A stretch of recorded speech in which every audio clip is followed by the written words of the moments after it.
All right. Well, welcome back to Ultrasound Grand Rounds this week. I'm really excited. We are wrapping up this academic year. We have today and next week left, and we'll take a brief hiatus for the summer before we get back into things for next fall. But I'm really excited for today. We have a special guest, a friend of mine, a mentor, a fellow colleague in the space of emergency ultrasound and emergency medicine.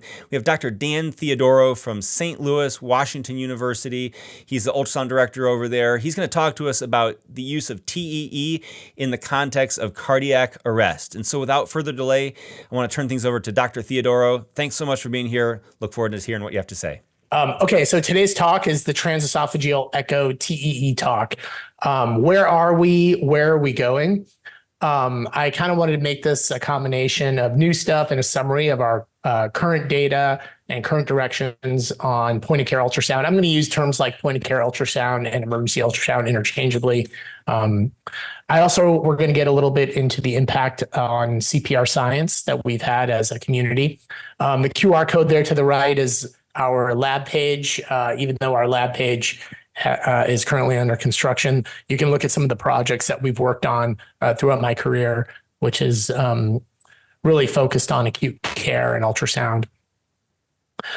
This is my disclosure statement here, required as by the conference planning committee. So our objectives today are going to be to articulate the current evidence supporting ultrasound utilization in out-of-hospital cardiac arrest. We're going to acknowledge the limitations of ultrasound in out-of-hospital cardiac arrest or cardiac arrest in general, because with every innovation, there's always limitations. We're going to summarize the current state of CPR science, which is a little different than just out-of-hospital cardiac arrest. It's a little more specific to what we do, especially with TEE. And we're going to identify possible TEE-derived targets that improve CPR quality in hospital cardiac arrest. So above is the chain of survival from the AHA, which is really a model of how scientists and policymakers see cardiac arrest, or people who go down. And really, the red box here is for emphasis on where we really have an impact. And for the most part, the chain breaks down where we at least interact with it. Yes. Early on is the EMS activation. EMS activation, defibrillation, and advanced resuscitation. But early on, if you really think about it, our early interactions with ultrasound or EM POCUS and cardiac arrest came from termination of resuscitation effort science. And early in the, I want to say the 2000s or so, late 90s, there's a lot of emphasis pre-hospital about who should and shouldn't be taken to the hospital. And I think that kind of bled into the ED. And so here we're looking at some of those early studies on the way ultrasound interacted with cardiac arrest. The first one's from 2001, which is now 23 years old. It was done by Mike Blivis and John Fox. They were in Chicago at the time, and they basically threw the cardiac probe on a bunch of patients who had come in an arrest. And they basically were like, hey, people who have zero activity or cardiac standstill, and you'll see these words begin to emerge in the literature, basically did not survive. And so they think that that's a marker for cessation of resuscitative effort. So you see this emphasis on termination there. About 4 years later, which is now 19 years ago, Phil Salin, I think this was done out of New York, sort of concluded the same things, except one thing that they did a little differently is they started to codify this term of cardiac kinetic motion. So you see this cardiac activity, cardiac kinetic motion, and that's going to come up later. This is pictures of their early results. And these are really proof of concept studies with methodological limitations. They're very small. You can see, for example, that in the Blivis study, they didn't necessarily separate VFib and PEA and asystole. And now, 20 years, looking back at it 20 years, we know that those are totally different presentations of cardiac arrest. At least the Salin paper tried to improve upon that, but the numbers were really small. But what I really wanted to focus on is the verbiage, the words. You see things like standstill, contractions, sonographic cardiac activity, lack of activity, and so forth. And sure enough, there is a trend. that, people who didn't have cardiac activity upon arrival didn't survive. In 2016, so this is about 10 years after those initial papers, this really gets expanded upon with what we call the REASON study. The REASON study was a conglomeration conceived in 2006 of a bunch of different academic medical centers. And we had a bunch of ideas as to what to do first, but the thing we chose to do was to examine this termination of resuscitation efforts. And so we were able to have the same studies essentially repeated, but at a much larger scale. So here there's 16 authors from different medical centers, and I think there's like another 15 or so medical centers that contribute to the data. So this was a really large study. And it addressed a couple of things. The first thing it addressed was the sample size. So you can see in the top left, we went from, enrolling 60 people to 953 and eventually analyzing 793 of these. And really, if you look at the bottom right there, we find the same thing. So patients who achieved ROSC were more likely to have cardiac activity, more likely to become admitted, and more likely to survive to discharge if there was something on the ultrasound compared to when there wasn't. So it kind of really reinforces this. However, there wasn't enough evidence to basically say, hey, if the heart's beating, stop, because a few people who did come in with a heart on cardiac standstill survived. And by a few, I mean like 2 or 3 out of this group of 700. The other thing, though, that's important is that since we had such a large sample size, we started to identify other things that we could see. So you can see that in red in the bottom left, they identified interventions outside of the standard ACLS algorithm. And they say this because a few had pericardial effusions, and we actually also identified a few people with RV dilatation and PE swirling in the right ventricle. So this is just highlights from this large study. So, and this actually, I didn't send this clip in, it's dated 2017, but this was very similar to what we would see where patients would come in PEA. Now, it's very important to note that every patient who came in was perceived to be in either PEA or asystole. So if you came in and paramedics were like, oh, VFib arrest, you were not included in this study. And so we had a lot of clips like this where they were like, oh, pulseless PEA, asystole, if you will. But really we had cardiac activity. And this patient actually, or a patient like this, just received massive volume transfusion and survived. And then we also saw clips like this. I think I don't need to explain to this crew what we're looking at. The heart's literally swaying in an ocean of pericardial fluid, and this turned out to be tamponade. It also begged the question, what do you do with this? Do you drain this right away, or do you just continue CPR? We can talk more about that later in the question session. And then we also identified this. This was kind of interesting. This is occult VFib. So like I said, the perception upon arrival was that these patients were in PEA, but in the chaotic system of cardiac arrest, we were able to identify patients sonographically who had VFib. And I'm going to talk more about this as I progress through the talk, but the concept of identifying VFib via ultrasound when it's not properly identified via the traditional means is now known as occult VFib. And if you were at SAEM in Phoenix a month ago, Romulo Gaspari presented this data in one of the plenaries. So that was really nice to see. So really what we begin to see after REASON and these studies is that we start moving the dial on how emergency medicine ultrasound POCUS really impacts patients in cardiac arrest. And I would argue that we've moved the dial away from termination of resuscitation efforts. And now we're focused on these other things, mainly high quality CPR, which I'm going to talk about, defibrillation, which I've alluded to, and really advanced resuscitation. So we're really moving the dial as we progress. And so this was some more analysis that came out of that REASON study. Again, the 793 subjects. And we began to look at this concept of kinetic energy versus no kinetic energy, which we started to term organized and disorganized cardiac activity. Because the truth is, as sonographers, when you start to look at the heart, you begin to tell that, oh, that looks like what I would consider a cardiac contraction. And that just looks like a bunch of dying myocytes.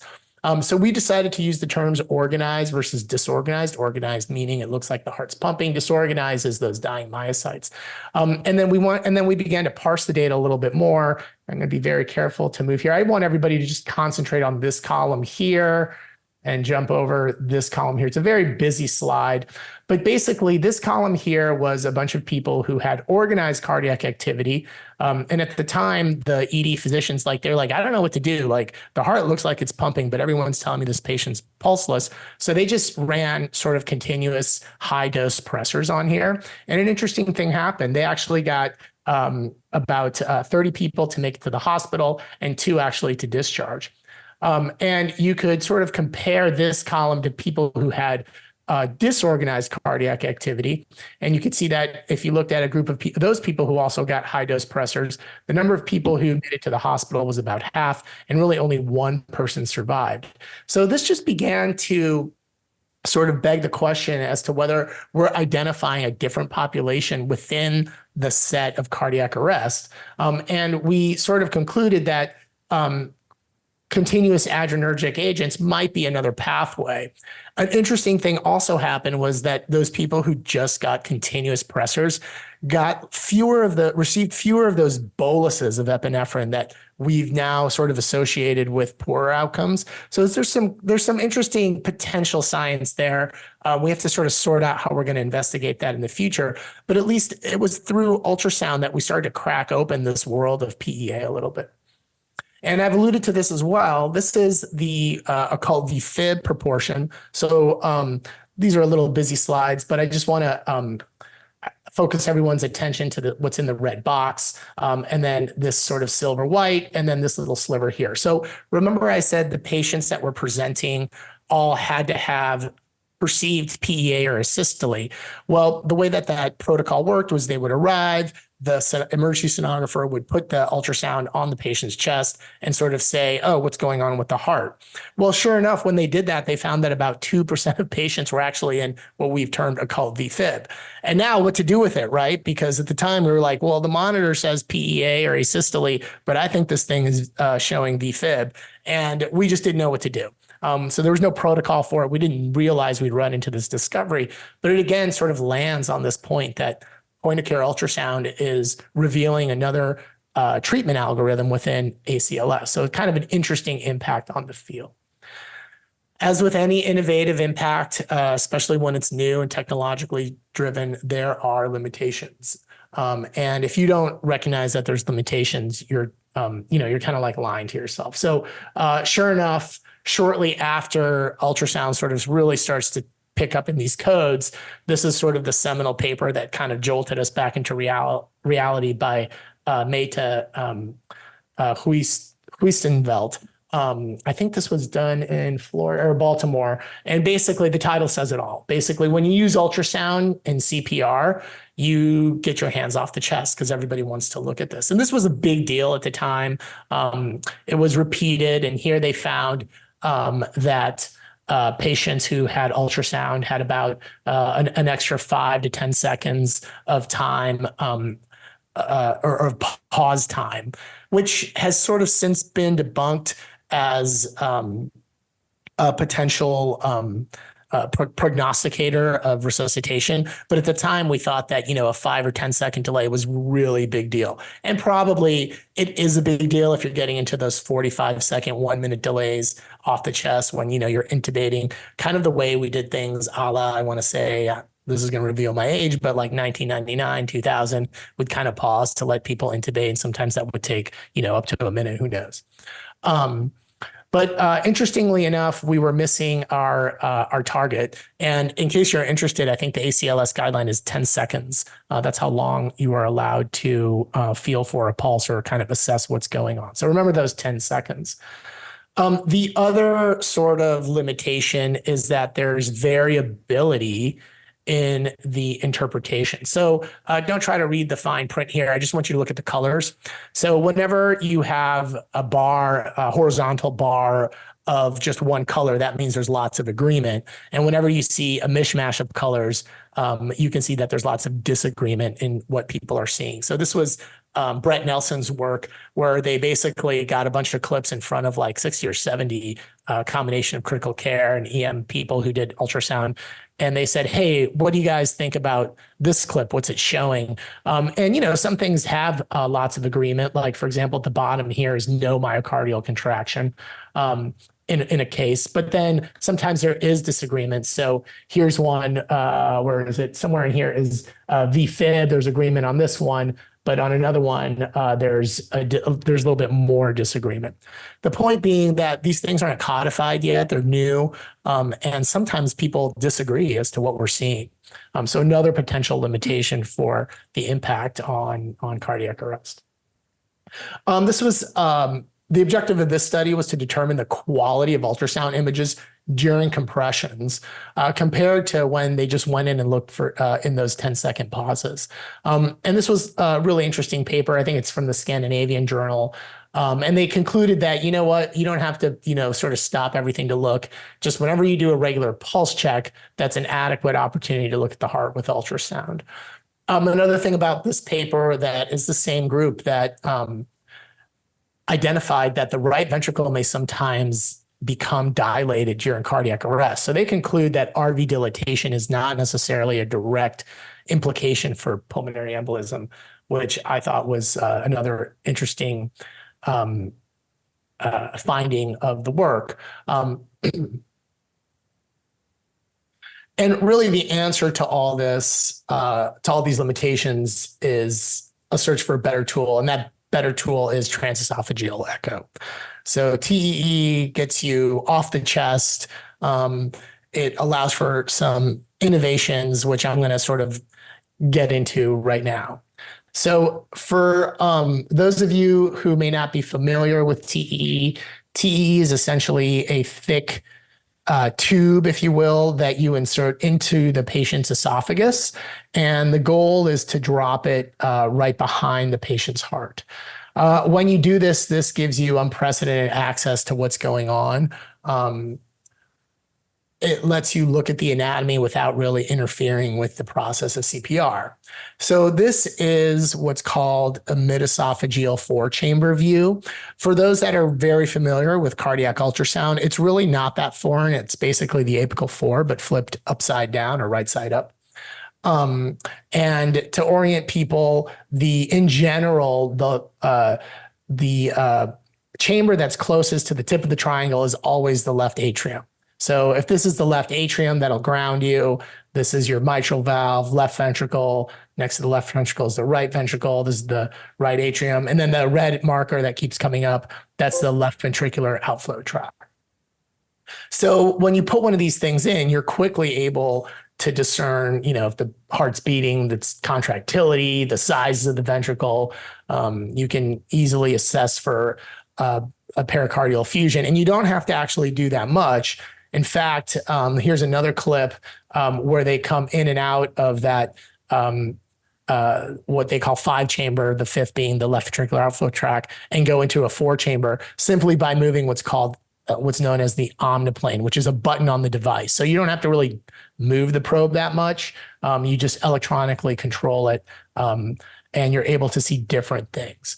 So in reality, TEE, once inserted, is a lot easier on clinicians because you're not really interfering with the process of CPR resuscitation.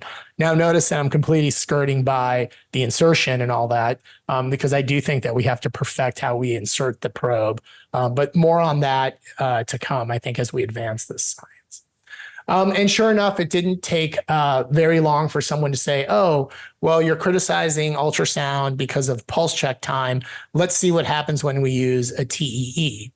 So this represents the spread of pause times. The pause times are graphed along the y-axis, so more pause time is higher.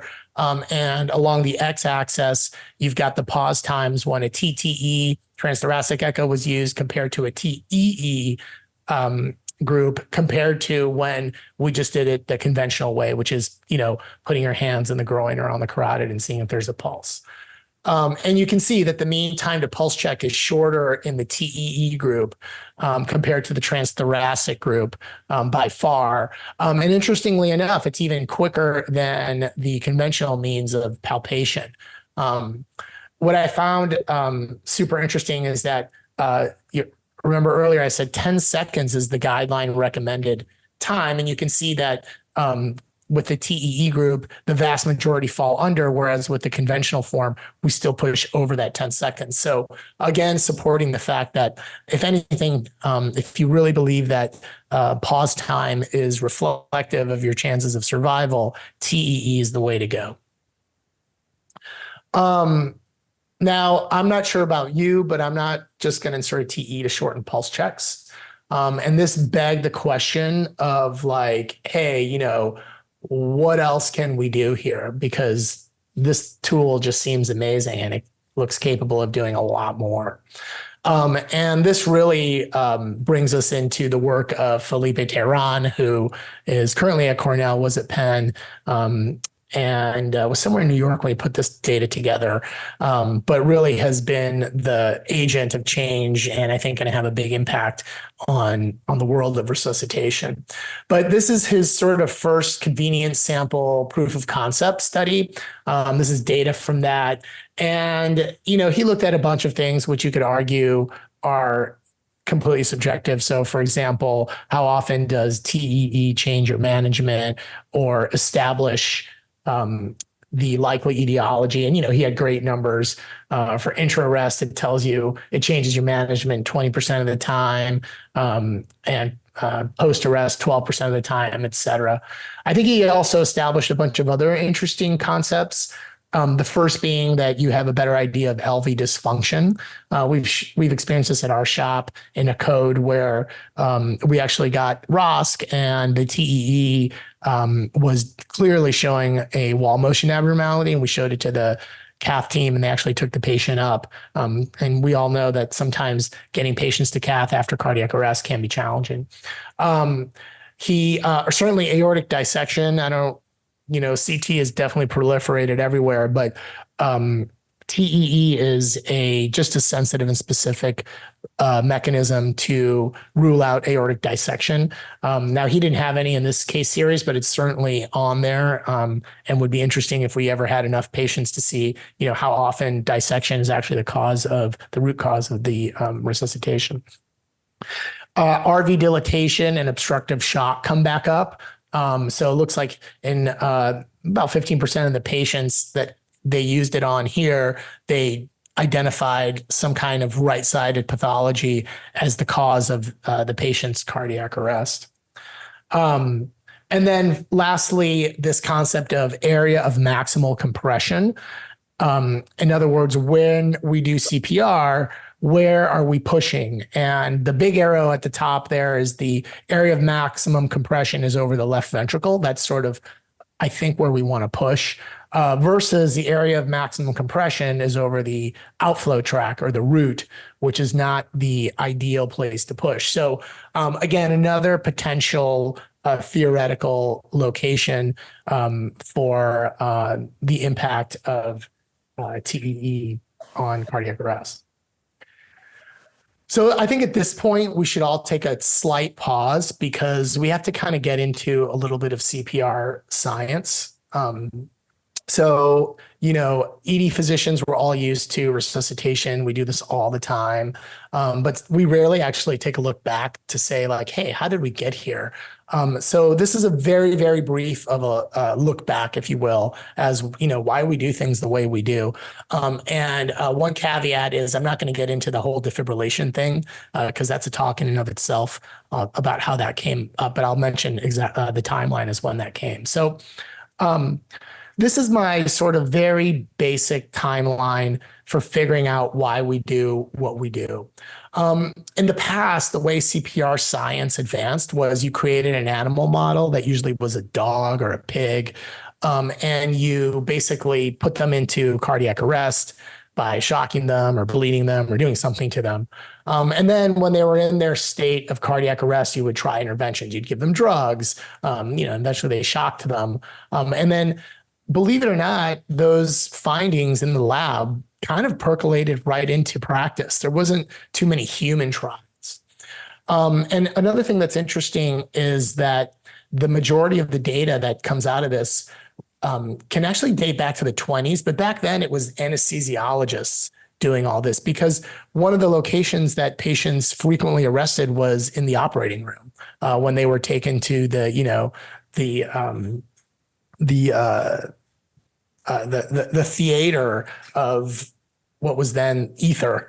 And so a lot of early attempts at fixing people who were arresting involved a surgical approach, opening up their chest and doing cardiac massage. So you can actually take a look at some of the history in the early papers. It actually comes out of the anesthesia literature.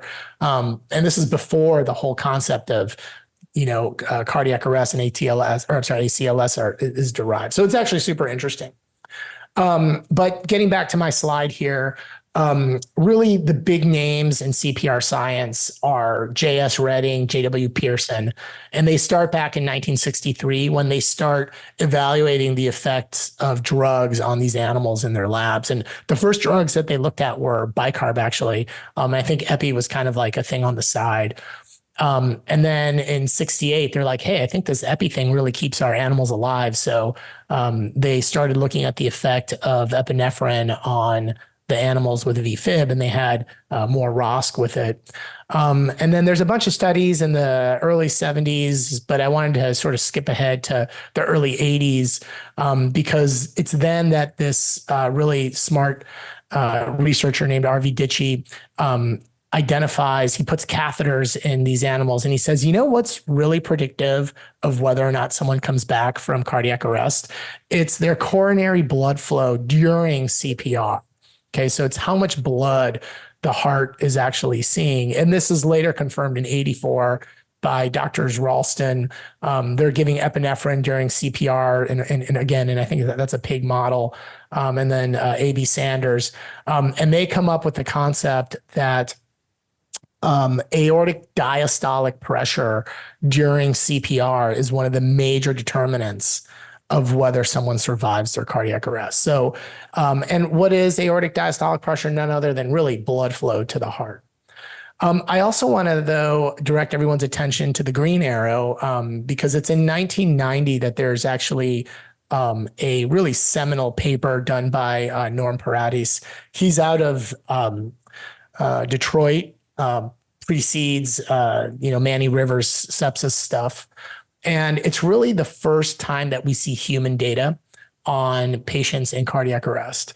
And they collected a cohort of 100 patients. They had a team that would come in and put in catheters. So they'd place a CVC, so a right atrial catheter, and they would also cannulate the aorta. So they actually had a pressure sensor in the aorta during CPR. And I really want to focus on this paper because it really was very important. And this is data that I took from their paper, and I'm interpreting it for you guys here. But like I mentioned, they actually were able to snake a catheter into the aorta, into the aortic knob here. So, who needs an A-line when you have a catheter right distal to what the heart's putting. And in general, if you take your aortic pressure from these catheters and you subtract your CVP pressure, you get a rough estimate of what's called the coronary perfusion pressure, CPP, which is what's plotted here on the y-axis. So those are coronary perfusion pressures. And it's really the blood that's getting into the coronary arteries. And here's just a quick reminder that the heart itself derives its blood flow during diastole. So it's not during systole because that's when it's a high pressure moment. It's when the heart is relaxed. And at that point, there's a pressure gradient that's sufficient enough to drive blood flow through the right and left coronary arteries and into the actual myocardium. So it's actually in the rest phase of the heart that the heart itself is perfused.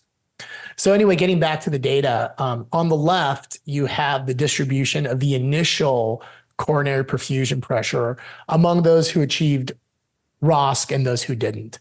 And the data is pretty clear that patients who had an initial higher coronary perfusion pressure were more likely to achieve ROSC.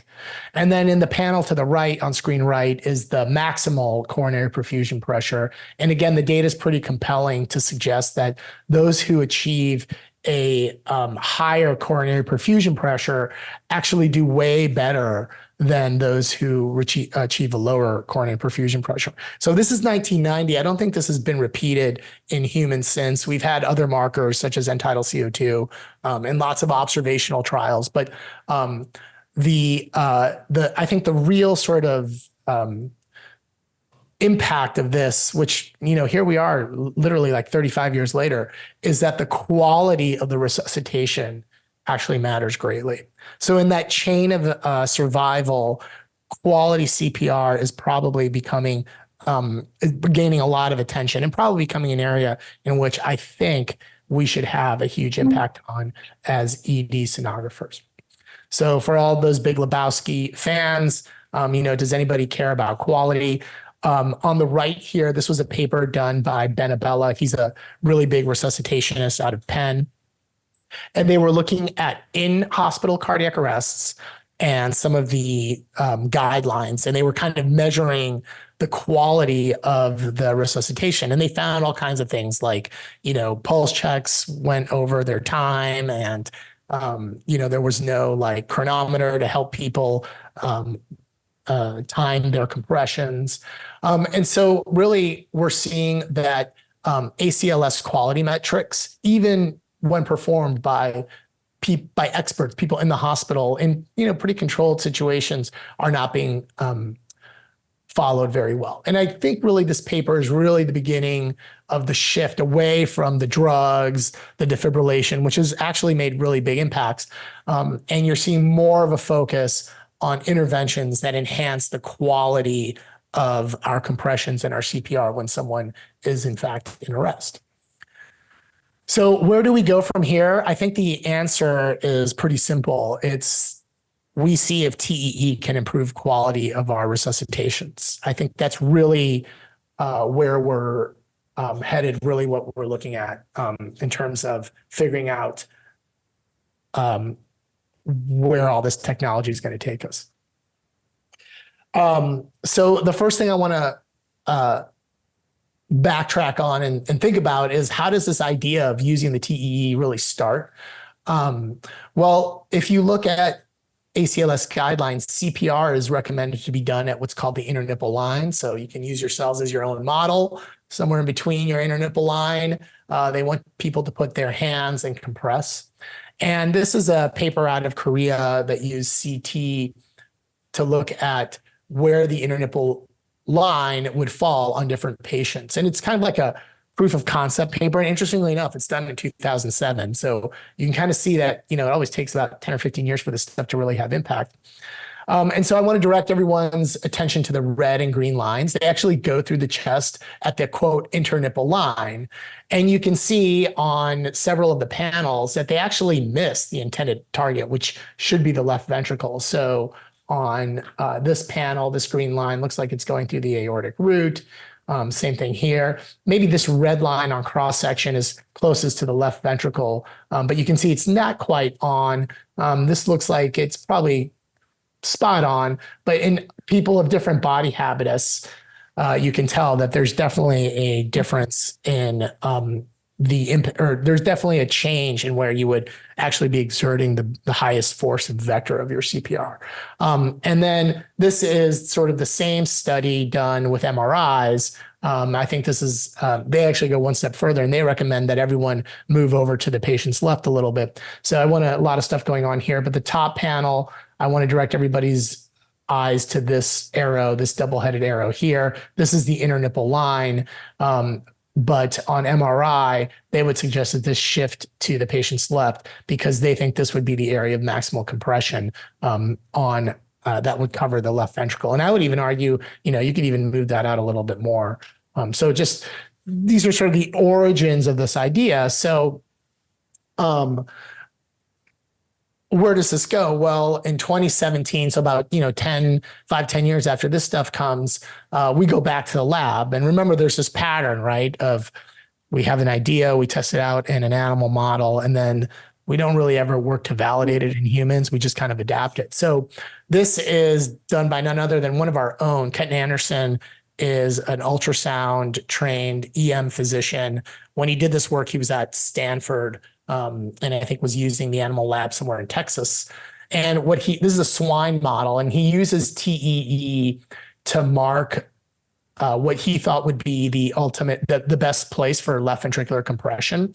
And then he also marked where he thought the compressions over the aortic root would occur.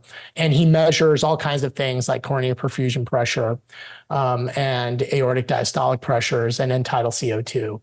And sure enough, the group with the marked compressions over the left ventricle outperforms the other groups, where it was marked at the aortic knob. How heavy is his impact? He gets 70% ROSC on the LV group, compared to 0 in the non-LV group or the aortic root group. So a huge impact of on ROSC, because this is an animal model, by just having a different location derived from TEE. So I think this was a big paper. I've since talked to Kenton. They closed down his animal lab and he's getting into other things. But I thought this was a really nice paper. And I think in 15 or 20 years, this thing's going to get recognized as a really important, impactful piece of data.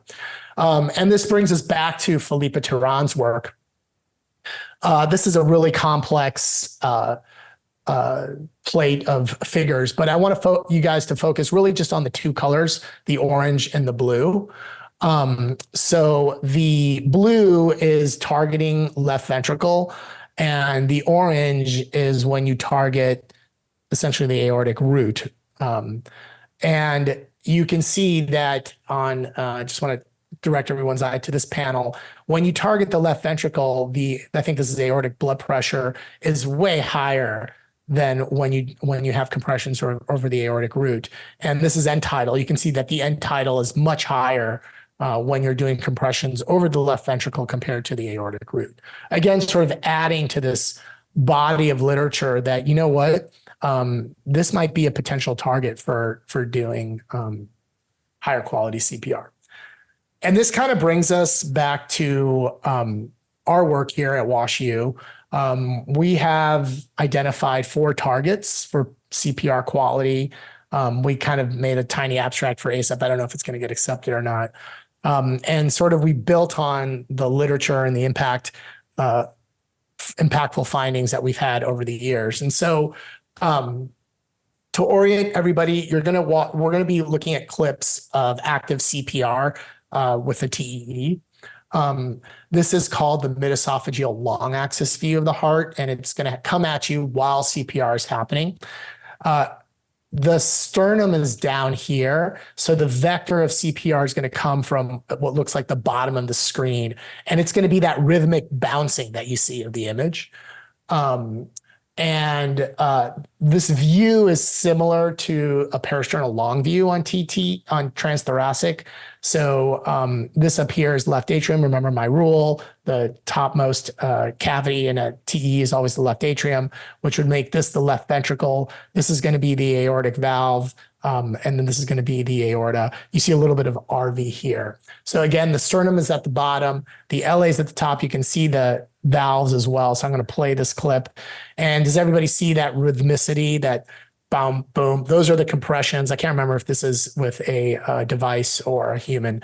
But that is what CPR looks like under TEE.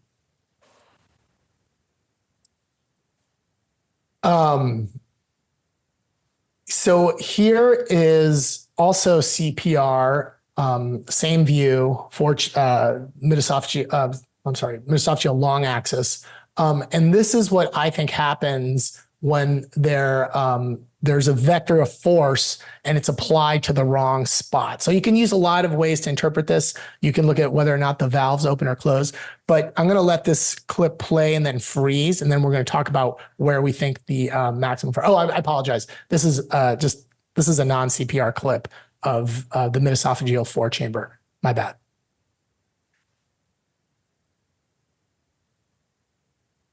Okay. This is, let me back up here. I mentioned earlier that we're identifying 4 different targets. This is one of the 4 targets. And I don't know if you guys can tell right off the bat, but this is someone getting CPR. And then there's a pulse check. And then during that pulse check, what do you see? You see like this fibrillation. So target number 1 I would propose to you guys is the identification of occult ventricular VFib identified with TEE. You can see this well before somebody can interpret VTAC or VFib on the monitor. So target number 1 for TEE interventions is identification at a sooner time of ventricular fibrillation.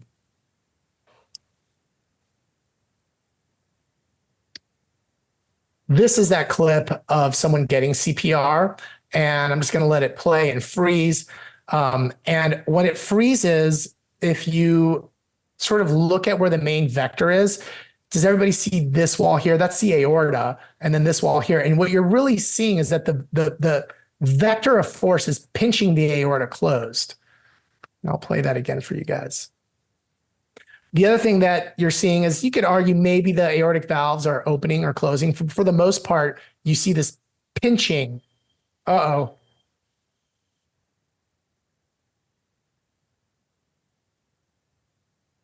Sorry, that was my home alarm. Hopefully it's not going to go back off.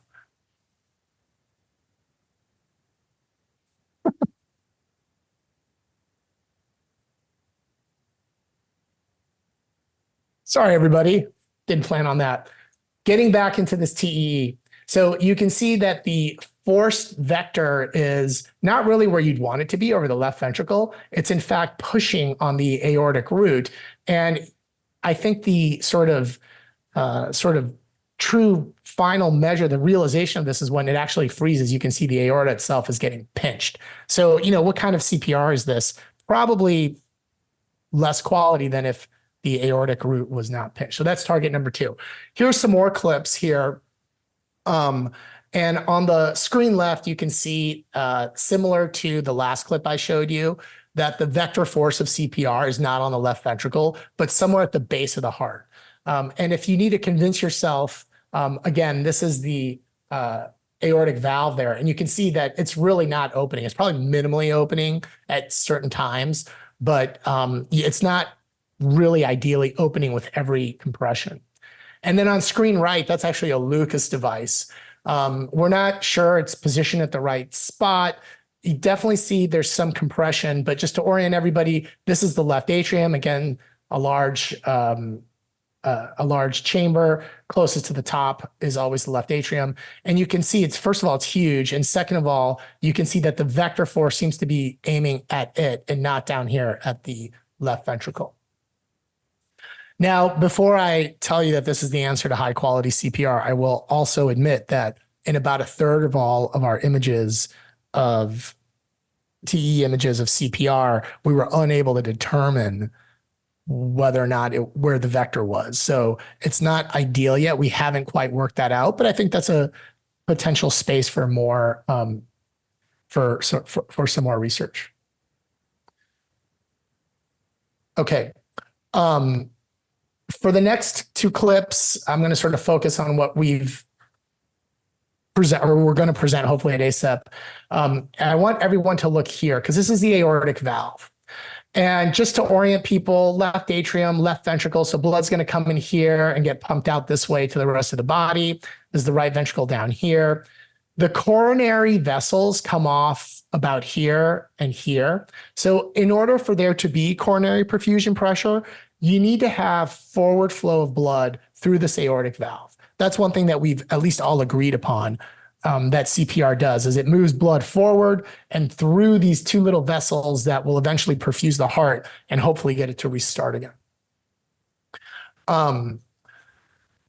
If the aortic valve leaflets are not opening and closing, then I would hypothesize that you are not delivering adequate or high quality CPR. So I'm going to let this play and then I'm going to grab it and I'm going to show you guys what I mean. So again, hard to tell. The heart looks like it has some rhythm at the end, but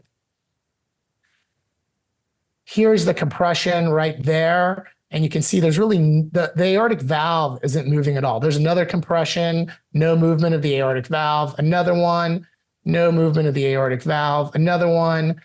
The valve looks like it's swirling there in the aorta, but it's not really opening and closing.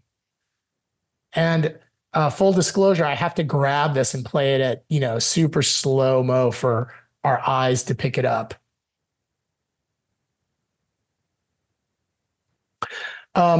This is a very perimortem, some would even say postmortem episode of CPR. I'm going to do the same thing. I'm going to play it, then I'm going to grab the clip. So now you see there's a push, and with every push, the aortic valve opens. So push, open, push, open, push, open. So here comes, there's the push, and it opens. There's a push and it opens. You push and it opens.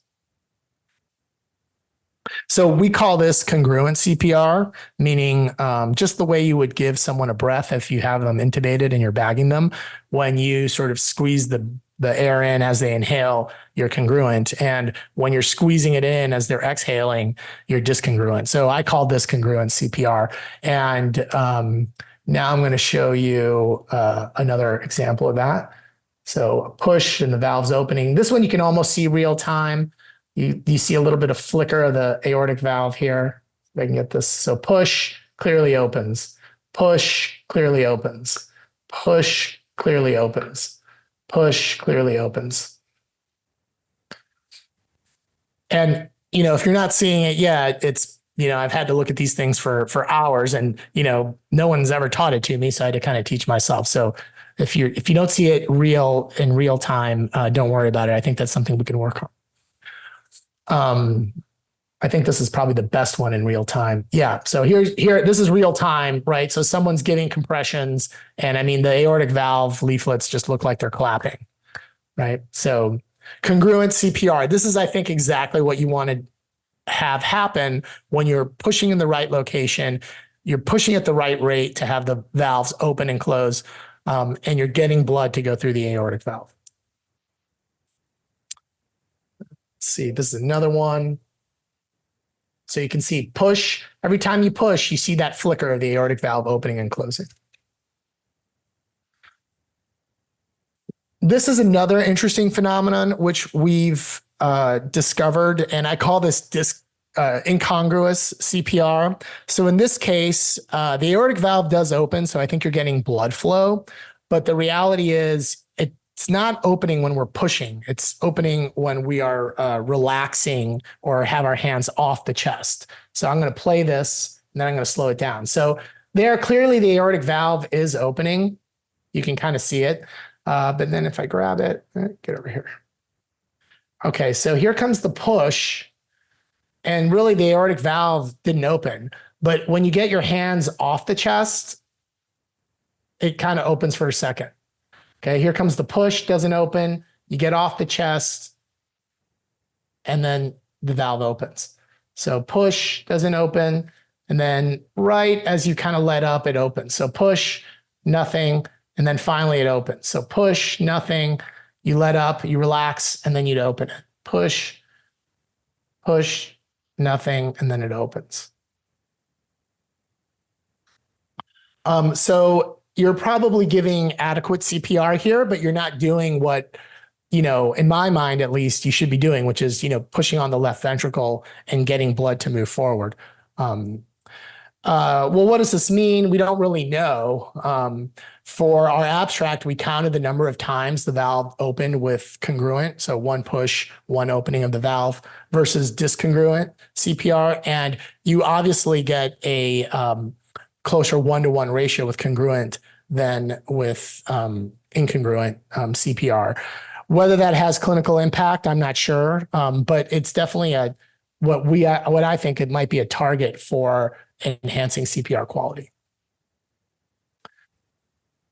So this is the Lucas, and let's see. So the Lucas pushes, and it's really when the Lucas releases that the valve opens. Push, releases. And there's the valve opening. So the other thing I want to impart is figuring all this out and doing it is a lot of hard work. We have something called Project Mainstream, which is a grant that we were awarded to purchase a simulator. And our sole purpose is to have more and more attendings become comfortable using TE in a code. That's it. And we don't really care initially, what they see or if they got it perfect. We just want them to start reaching for and getting comfortable with, after an intubation, slipping this thing into place, and looking at the heart under TE. It's been super hard. We've trained about 16 people. We have a little bit of uptake, but cardiac arrest, first of all, are halo events. They're high acuity, but really relatively low occurrence. If you guys want some numbers behind that, we're a major medical academic center, and we see about between 180 and 200 codes a year. So we're doing a code every, 1.5 days. There's several areas of the ED that we have to cover. One area gets all the codes, and there's 3 shifts per day. So, trying to get everybody trained up on TEE has been a real big challenge. So it's going to take some time, and we really do need everybody trained up if we're going to actually demonstrate impact. If not, we're going to follow the old model of, this worked in the lab, let's do it in people. But at any rate, it's a start, and we're going to try our slow and steady approach here. All right. So to conclude, hopefully we've gone through the evidence base behind POCUS in general in cardiac arrest, and we've acknowledged our limitations to it. I think that if you're a true scientist, you have to acknowledge that not everything works all the time. I think you can all recognize and appreciate the position of where we sit in CPR science in general, being all ultrasound enthusiasts, and hopefully recognize where we might go. So happy scanning. This is another opportunity. If you're dying to look into my lab, you can QR code that should go right to our website. In the past, we've focused on a lot of central line stuff. And we have some COVID data hopefully coming out. I just need to get a journal to agree to publish it. And after that, we're going to pivot back into more of this TEE research. Well, great. Well, I think we'll wrap things up here. Dan, I really appreciate your time and you coming on and explaining to this. I jotted quick notes about kind of what to follow up with, and I thought this was a great summary of resus and CPR science. I think I've heard one other summary like this kind of in my entirety of my medical professional career. And I think this was one of the best, if not the best, just summary of how we get to where we're at and where we're going. And what I really, really liked about this topic in your presentation is the fact that you really made the point that point of care ultrasound has really taken the ball where it kind of landed in the early 2000s and has driven the research forward to where we're at today, and really kind of fine-tuning the various different aspects of resuscitative science. And so I'm excited. This is that we as a community get to play a huge part in this development. I think as we look back, 50 years from now, we'll kind of see the full fruit of what, we're doing here. So I find this exciting, to be on this cutting edge of medicine. So thanks for coming. Thanks for sharing with us about the Grand Rounds for Grand Rounds today. And for the rest of you guys, thank you for spending an hour of your day with us learning this stuff. This forum is kind of what we do just every week, talking about various aspects of point of care ultrasound. We are going to wrap up this academic year next week. I'm going to be giving a talk about digital tools for success in academic medicine, things that I wish I knew when I started that I've figured out since then, and hopefully this will be helpful to you. It's kind of in that little conclusion part of our series where we're just talking about how to be a fellow, how to be a faculty, just the little things that aren't necessarily, where's the gain, where's the depth, and how do I get my image. So hope you guys join us. It will be available on this same Zoom link for those of you guys who are watching us live, and then be posted on the YouTube channel the week after, like we've been doing for the rest of these. And those of you guys who want to repeat this lecture, I will be posting that up on the YouTube channel next week as well. And if if you haven't gone over there, definitely check us out, MetroHealth Emergency Ultrasound on YouTube. While you're there, hit the subscribe button, hit the notification bell, share it with your friends, especially this lecture, share it with your friends. I know this was going to be a much watched video thanks to the expertise of Dr. Theodoro. And so we're wrapping up here. I will look forward to seeing you guys next week. Thanks again for Dan for joining us and for all you've done for our community. Have a good week. Happy scanning, guys.